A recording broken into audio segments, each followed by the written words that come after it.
기독교 신앙에서 믿음은 그 중심에 있습니다. 우리가 교회를 다니면서 믿음이란 말을 빼버리면 아마 한 90% 정도가 무너져 내리지 않을까. 교회를 다닌다는 말은 그 믿음을 갖는다는 말이고요. 믿음이라고 하는 것은 하나님께서 우리에게 주신 최고의 축복이고 능력이십니다. 성경은 창세기부터 마지막 계시록까지 전체적으로 믿음의 사람들을 소개하고 있습니다. 믿음으로 세상을 이겼고, 믿음으로 기적을 체험하고, 믿음으로 축복을 받은 사람들의 이야기가 성경입니다. 오늘 읽은 말씀에 등장하는 왕의 신하, 이름이 밝혀져 있지 않습니다만은 이 왕의 신하 역시 그 누구에게 뒤지지 않는 대단한 믿음의 소유자였음을 확인할 수 있습니다. 오늘 왕의 신하의 믿음의 모습 살펴봄으로써 우리 모두 믿음으로 축복받는 시간이 되시기를 축원합니다. 오늘 성경은 예수님께서 갈릴리 가나에 오셨다라고 하는 이야기부터 시작합니다. 가나는 갈릴리 지방의 중심에 있습니다. 그러니까 이스라엘을 남북으로 조금 길쭉하게 본다면 중앙에 그 중심 쪽에 딱 있는 데가 유다 베들 예루살렘이고요. 북쪽 지역이 이제 거기가 갈릴리 지역이에요. 비교적 가난한 사람들, 배우지 못한 사람들이 모여 살고 있는 지역입니다. 그 갈릴리 지역의 중심에 가나가 있어요. 바로 예수님께서는 그 가나의 혼인잔치에 참석하셨다가 포도주가 떨어진 것을 보시고 물을 변하여 포도주로 만드셨습니다. 요한복음 2장 사건인데요. 그 사건을 예수님께서 보여주시고 나서 유다로 가셨다가 다시 이제 갈릴리 가나를 통해서 갈릴리 북쪽으로 이동하시는 중이었습니다. 시간적으로는 몇 달 정도 걸리지 않은 시간입니다. 정확하게 몇 달이라고 하는 것은 며칠이라는 것을 계산하기 어렵지만 1년, 또 반년 채 되지 않은 시점에 예수님이 이제 다시 갈릴리 가나에 오셨습니다. 갈릴리 가나에 예수님이 오셨다는 이야기를 왕의 신하가 듣습니다. 당시에 유다는 예루살렘은 로마에서 파손된 총독이 다스리고 있었고요. 예루살렘을 중심으로 해서 동서남북에 있는 지역을 나눠가지고 분봉왕이 있었어요. 왕이 있었는데 그 왕의 신하 중에 누군가가 예수님이 오셨다는 이야기를 듣고서 예수님을 찾아갑니다. 그리고 예수님에게 이렇게 얘기합니다. 내려오셔서 내 아들의 병을 고쳐주세요. 내려오셔서 내 아들의 병을 고쳐주세요. 그가 거의 죽게 되었습니다. 이야기를 합니다. 참 딱한 상황이 벌어지고 있네요. 자, 이 말을 들으신 예수님께서 조금은 시큰둥하게 반응을 보이셔요. 그 반응이 48절입니다. 예수께서 이르시되 너희는 표적과 기사를 보지 못하면 도무지 믿지 아니하리라. 지금 이제 왕의 신하가 예수님에 와가지고 예수님, 우리 아들이 지금 이만저만 하니까 좀 빨리 오셔서 좀 고쳐주세요, 치료해 주세요 라고 했더니만 예수님께서 알았어, 싫어, 안 해, 못해가 아니라 너네들은 왜 맨날 그렇게 표적과 기사를 보려고 하냐라고 책망하시는 거거든요. 그런데 이 48절에 여러분 잘 보시면 미래 시제예요. 시제가 지금 예수님은 사역의 초창기입니다. 이제 막 사역을 시작하셨기 때문에 아직 예수님은 표적이나 기사를 보여주신 적이 없어요. 물을 포도주 만든 것 외에는 아무런 기적을 보여주신 것이 없습니다. 다시 말해서 병을 고쳤다든지 귀신을 쫓아냈다든지 파도를 잔잔케 했다든지 그런 이야기가 아직 나오기 전이에요. 그러니까 예수님에 대해서 조금씩 알려지는데 고작 해서 알려지는 것은 어느 잔치집에 갔다가 포도주가 만들어졌대, 물 가지고 포도주가 됐대, 그 정도밖에는 아직은 알려져 있지 않은 상황입니다. 그런데 예수님께서 뭐라고 말씀하시냐면 좀 풀면 이런 얘기겠죠. 야, 너네 유대인들은 앞으로 말이야, 표적 안 보면 나 안 믿을걸? 표적 안 보면 나 믿으려고 안 할 거야. 나 믿지 않을 거야. 실제로 그랬습니다. 유대인들이 예수님에게 표적 보여달라고 엄청 요구를 하는데 예수님께서는 요나의 표적밖에 내가 보여줄 게 없어 이렇게 대답하신 적이 있지 않습니까? 근데 유대인들은 표적과 기사를 안 보면 예수님을 안 믿을걸? 그 다음 말 여러분 상상하실 수 있나요? 근데 너는 어떻게 나한테 네 아들 고쳐달라고 왔니? 라고 얘기하시는 거예요. 다시 할까요? 예수님은 지금까지 그 누구도 고쳐주신 적이 없어요. 그런데 어떻게 왕의 신하는 막연한 기대였을지 아니면 간절한 소망이었을지 예수님을 찾아와서 우리 아들을 좀 고쳐주세요 라고 부탁을 하고 있습니다. 그 왕의 신하의 모습을 보면서 예수님의 마음이 한편으로는 좀 흡족하셨을 것 같아요. 야, 니네 민족들은 앞으로 표적과 기사 안 보면은 나 안 믿으려고 할 텐데 너는 어떻게 해서 아직 표적과 기사를 내가 한 번도 베풀지 않았는데도 불구하고 본 적도 없고 들은 적도 없는데 나한테 와서 네 아들을 고쳐달라고 하냐. 내가 언제 사람 고쳐본 적 있어? 내가 언제 병 고쳐준 적 있어? 내가 언제 사람들을 죽음에서 깨어나게 해준 적이 있어? 아무것도 없거든요. 그러니까 왕의 신하의 믿음이 대단한 거란 얘기죠. 그러니까 왕의 신하가 예수님의 말씀을 듣고 얘기합니다. 내 아이가 죽기 전에 좀 내려와 주세요. 계속 부탁을 하는 거예요. 그러면서 예수님을 주여라고 부르고 있습니다. 그러니까 예수님 마음이 흡족하시니까 얼마나 예수님께서 야, 너네들은 다 표적을 봐야만 나를 믿을 텐데 너는 좀 다르구나. 네 믿음은 좀 대단하구나 라고 하는 마음을 가지셨죠. 그러니까 그 왕의 신하에게 이렇게 말씀하십니다. 50절이에요. 다 같이 읽어볼까요? 오늘 말씀의 핵심 구절입니다. 50절 다 같이 읽습니다. 예수께서 이르시되 가라 내 아들이 살아있다 하시니 그 사람이 예수께서 하신 말씀을 믿고 가다. 예수님께서 왕의 신하에게 말씀합니다. 가라 내 아들이 살았어. 할렐루야. 자, 지금 아직 예수님은 그 누구의 병도 고쳐보신 적이 없어요. 더 놀라운 것은 지금 왕의 신하는 갈릴리에 있고 그 아들은 죽어가고 있는데 지금 가버나움에 있어요. 예수님과 왕의 신하는 지금 갈릴리 가나에서 대화를 하고 있는데 지금 환자는 가버나움에 있는 거거든요. 그 거리가 40km예요. 우리 예수님의 능력은 공간을 뛰어넘어서 역사하시는 줄로 믿습니다. 그러니까 우리가 여기서 기도하면 미국 땅에서 응답하시는 하나님이십니다. 떨어져서 안 돼. 지금 왕의 신하는 믿음이 있다고 하지만은 예수님을 모시고 가려고 했잖아요. 근데 예수님은 갈 것 없고 그냥 여기서 명령하니까 40km 떨어진 그곳에서 역사해서 아들이 살아나는 거예요. 이게 우리 예수님의 능력입니다.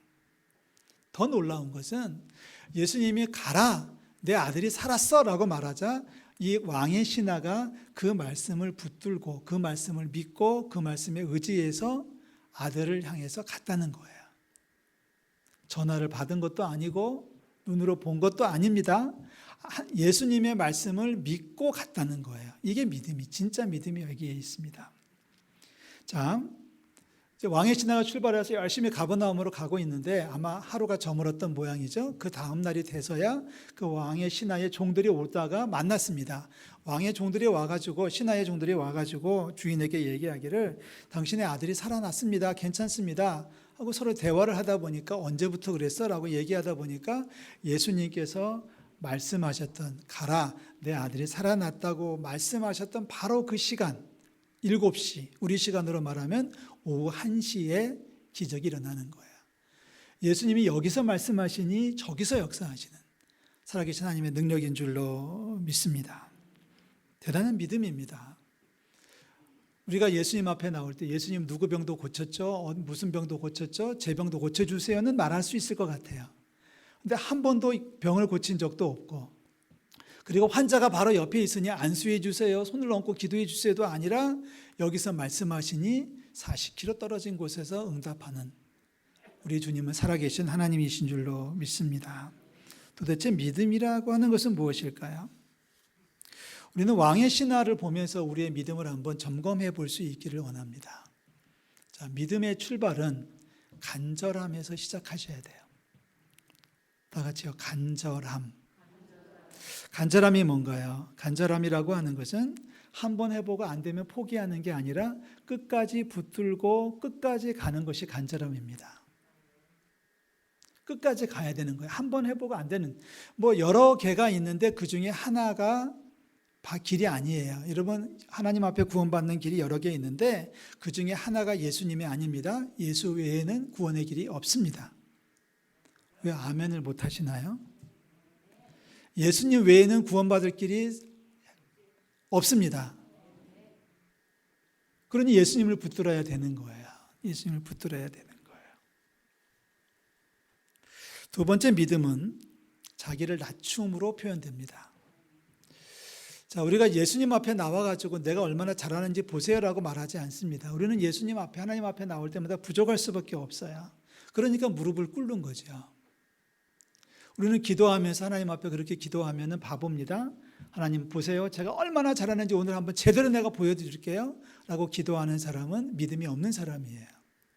내가 얼마나 잘하는지, 내가 얼마나 똑똑한지, 내가 얼마나 의로운지를 자랑하는 사람이 있었지 않습니까? 그러나 그 사람은 결국 등을 돌리고 슬퍼하며 돌아갔습니다. 정말 주님께서 찾으시는 사람은 나는 죄인입니다. 나는 부족합니다. 나는 아무것도 할 수 없습니다. 그러니 주님께서 어떻게 좀 해주세요라고 부탁할 때가 믿음입니다. 이 왕의 신하는 왕의 신하로서의 체면이 있었을 거예요. 왕의 신하들은 보통 옷도 다르게 입거든요. 일반 평민들이 입는 옷을 입지 않고 옷이 다른 옷을 입으면서 아주 대단히 거들먹거릴 수 있는 그런 높은 지위에 있는 사람입니다. 그런데 이 왕의 신하가 예수님을 향해서 주여라고 부르고 있어요. 어떤 사람이 누구를 향해서 주여라고 부를 때는 특정한 경우에 한해서입니다. 아들이 아버지를 향해서 혹은 제자가 스승을 향해서 신하가 왕을 향해서 주여라고 부르는 거, 나의 주인이라는 뜻이거든요. 그런데 이 왕의 신하가 나그네 같은 예수님 앞에 주님, 주여라고 부르고 있습니다. 자기를 낮추는 거죠. 자기를 낮추는 거죠. 세 번째, 믿음이라고 하는 것은, 진정한 믿음이라고 하는 것은 말씀을 들으면 말씀대로 순종하는 것으로 가야 됩니다. 간절함이 있고 주님 앞에 자기를 낮추는 것이 있어요. 그랬더니 주님께서 말씀하셔요. 그럼 그 말씀을 붙들고 행동할 수 있어야 된다는 얘기입니다. 따라서 믿음은 곧 순종입니다. 신학적으로 믿음과 순종은 동의어입니다. 순종하지 않는 믿음 없고 믿으면 당연히 순종하게 되어 있습니다. 만약에 어떤 사람이 주의 말씀을 듣고 순종하지 않으면 믿음이 없는 거예요. 만약에 어떤 사람이 주의 말씀을 듣고서 순종하는 게 행동하는 데 미적거리고 있다면 믿음이 약한 거예요. 보세요. 우리 지난주에 감옥에 갇혔던 베드로와 사도들 이야기를 나눴습니다마는 베드로와 사도들을 감옥에서 끌어내면서 주의 사자가 말하죠. 가서 성전에 가서 말씀을 전하라고 했더니 베드로가 어떻게 가나요? 언제 가나요? 새벽에 가잖아요. 몇 시에 가라는 말이 없으니까 가능한 한 빨리 가는 거예요. 지체하면 안 되는 거예요. 성경에 등장하는 모든 믿음의 역사를 보면 순종이 당연히 따라옵니다. 주께서 뭐라고 하시든지 그대로 해라. 예수님께서 말씀하시니까 항아리에 물을 채우라고 말씀하시니까 항아리에 물을 채웠던 하인들은 믿음입니다. 순종이죠. 그게 첫 번째 이적 아닙니까? 순종은 믿음의 외적인 표시입니다. 내가 마음으로 믿는다면 내가 마음으로 믿는 믿음이 밖으로 외적으로 표현되어지는 것이 바로 순종입니다. 왕의 신하의 경우도 주님께서 가세요, 아들 살아났어요 라고 하니까 곧바로 출발하지 않습니까? 만약에 왕의 신하가 거기서 얘기하기를 잠깐만요, 제가 확인해 보고요 라고 말했으면 믿음이 아닌 거예요. 증명서 주세요라고 말하면 믿음이 아닌 거죠. 믿음이란 과연 무엇입니까? 어떤 건물에 큰 화재가 났어요. 건물에 화재가 나서 지금 제가 갇혔다고 생각해 보시죠. 여러분이 지금 갇혔습니다. 연기를 흡입해가지고 정신이 몽롱해지고 온몸에 힘이 빠져 이제 이렇게 끝날 수밖에 없는 상황인데 어디서 나타나는지 소방대원이 올라왔습니다. 근데 소방대원이 하는 말이 뭔가 두툼한 것을 덮어주면서 그 둘둘둘 말아주면서 가만히 있으면 구해줄 테니까 꼼짝하지 마세요. 내가 들고 업고 갈 테니까 나만 믿고 그냥 가만히 있으세요. 뭐 붙잡지도 말고 힘 좀 쓰지 말고 가만히 있으세요. 나만 믿으세요. 여러분 어떻게 하시겠습니까? 그 상황에서 어떻게 하시겠습니까? 어떻게 하시겠습니까? 어떤 바보가요, 이렇게 소방관한테 질문을 한다고 가정해 보십시다. 소방관님 미안한데 지금 몇 년 차요? 이런 화재를 경험해 본 적이 있어? 이런 화재에서 사람을 구원해 본 적이 있어요? 책임질 거요, 나를? 말하지 않거든요. 그냥 내 몸을 맡길 수밖에 없고 맡겨야 됩니다. 믿음도 마찬가지예요. 우리가 왕의 신하가 예수님에게 가라, 당신의 아들 고쳐졌다, 나았다라고 하니까 왕의 신하가 당신 이렇게 고쳐본 적 있어? 당신이 40km 떨어진 곳에 있는 환자를 치료해 본 적 있어? 증명서가 있어? 자격증이 있어? 라고 물어보지 않거든요. 말씀을 믿고 가는 게 믿음이에요. 어느 마을에 기근이 들었습니다. 몇 해 전에 남편이 죽었고 두 아들을 키우는 이 여인이 정말 고생하다가 기근이 들어가지고 먹을 것이 떨어졌어요. 할 수 없이 이제 아들을 부잣집에다 팔아버려야 되는 상황까지 왔습니다. 그러는 와중에 하나님의 사람이 찾아와요. 그리고 그 여인에게 묻습니다. 집에 뭐가 있어요? 라고 물었더니 여인이 하는 말이 종지에 기름 조금 있어요 라고 말합니다. 이 말을 들은 하나님의 사람이 그 여인에게 얘기합니다.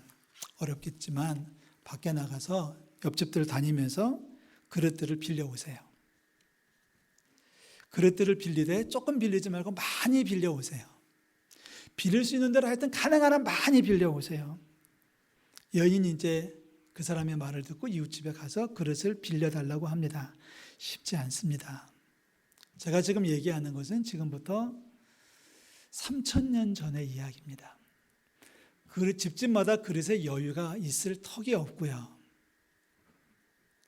더군다나 남편 죽었지 기근 맞아가지고 지금 굶고 있는 걸 뻔히 알고 있는 사람이 그릇 빌려달라면 그거 언제 돌려받을 수 있겠습니까? 지금 뭐 웬만한 집사님들, 권사님들 주방에 가보면은 그릇을 이렇게 쌓아놓고 오늘 뭐 쓸까 뭐 그러는 그릇들이 있겠습니다만 그 당시에는 그릇이 아주 제한적이었었거든요. 언제 돌려받을지도 모르는 상황인데 누가 그릇을 빌려주겠냐고요. 근데 여인은 그릇을 빌려옵니다. 조금이 아니라 가능한 한 많이 빌려옵니다. 왜 빌려오라고 하는지도 모릅니다. 하나님의 사람이 누군지도 몰라요. 어떤 능력을 갖고 있고 어떤 계획을 갖고 있는지도 모르는데 그저 단순하게 뭔가 이분의 말씀을 들어야 되겠다라고 하는 믿음은 생겼어요. 이분의 말씀을 들으면 뭐가 축복이 있겠다는 그런 믿음은 생겼거든요. 그러니까 나가가지고 싹싹 빌면서 가능한 한 그릇을 빌려옵니다. 하나님의 사람이 얘기하죠. 그릇에다가 갖고 있는 기름을 따르십시오. 기적이 일어나죠. 따라도 원래 그릇에 기름이 떨어지지 않아가지고 빌려온 그릇에 다 기름이 찼다. 열왕기하 4장 사건입니다. 여기서 말하는 하나님의 사람은 엘리사 선지자를 이야기합니다. 묻고 싶습니다, 여러분. 우리 성도들, 만약에 내가 그 여인의 입장이라면 그릇 몇 개를 빌려 오실까요? 아니, 그릇을 빌리러 나가기 전에 당신 누구요부터 따졌을 거고요. 그릇을 빌리러 나가기 전에 왜 빌려와야 되는데? 라고 따졌을 거고요. 그리고 몇 개 빌리다가 계속 구박받고 계속 핀잔 들으면 포기하고 왔을 것 같습니다. 물론 성경은 몇 개를 빌려왔다는 말이 없는데 빌려온 그릇만큼은 기름이 채워졌거든요. 그리고 그 기름을 팔아가지고 시장에 내서 팔아가지고 아들들을 먹여 살렸거든요. 그러니까 시키는 대로 순종해서 따를 수만 있다면, 그래서 가능한 한 말씀대로 몇 개인지 말씀 없었으니까 가능한 한 많이 빌려왔었더라면 더 많은 복을 누릴 수 있었겠죠. 여러분 몇 개를 빌려오시겠습니까? 한 10개쯤 빌리면 잘 빌리신 걸까요? 한 50개 빌려오면 50개쯤은 집에 놓을 공간은 있으실까요? 이게 믿음이거든요. 이제 성도들에게 묻고 싶은 마지막 질문입니다. 지금 어느 정도의 믿음을 가지고 계십니까? 자, 왕의 신하의 모습으로 돌아가서 왕의 신하가 보여준 것처럼 예수님을 향한 간절함이 있습니까?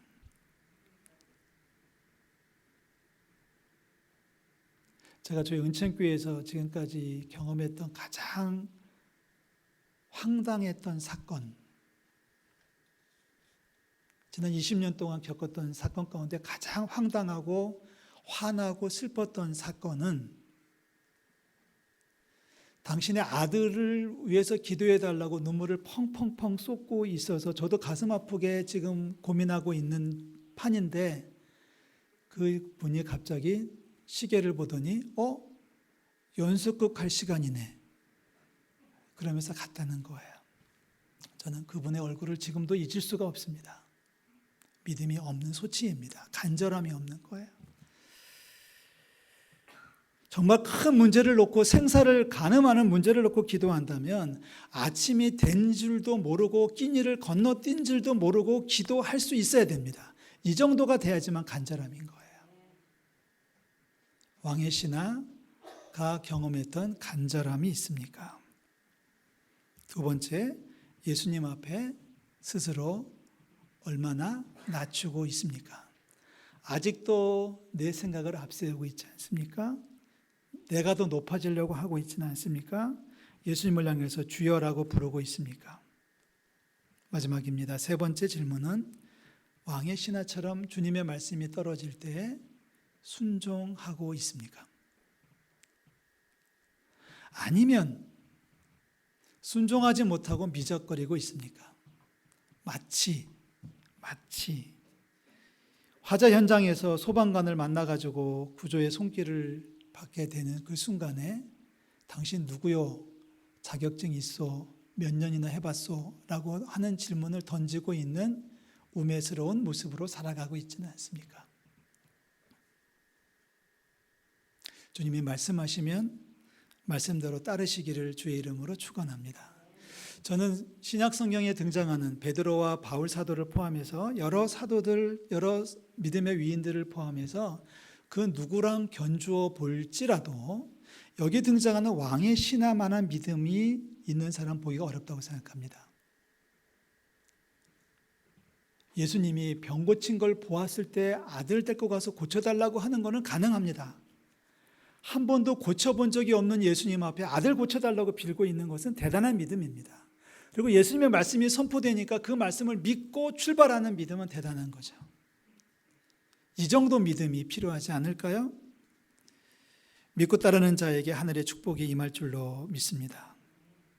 믿음은 기적을 만들어요. 믿음이 곧 축복받는 길이에요. 믿음이 없으면 축복받을 생각을 하면 안 돼요. 믿음이 없는데 기적을 보고 싶어 하면 나랑은 상관없는 기적일 것 같아요. 믿고 따르는 자에게 하늘의 축복이 임합니다.